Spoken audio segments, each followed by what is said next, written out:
Красной армии. Они вынуждены покинуть передовую линию окопов и отправляются во вторую линию. Сейчас мы видим, разыгрывается прямо перед вами эпизод захвата пленного. Советские разведчики в маскалатах утаскивают в свой тыл захваченного в передней траншеи немецкого солдата. Их прикрывает огнем группа прикрытия, как положено, в то время как солдаты вермахта пытаются вернуть своего товарища.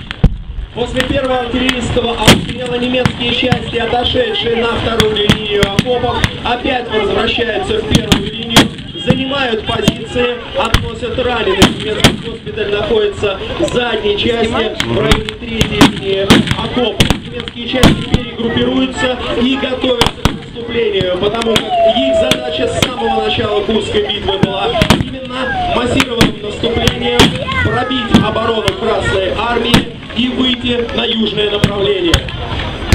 Проведенная в начале Курского сражения артиллерийская контрподготовка, когда каждая батарея израсходовала четверть боекомплекта по заранее разведанным целям, существенно нарушила планы германского командования и задержала начало его наступления.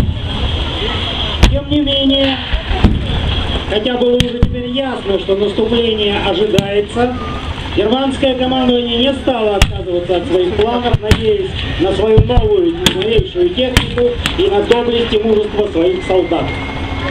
Немецкие солдаты – одни из самых опытных солдат времен Второй мировой войны. Их твердость в обороне и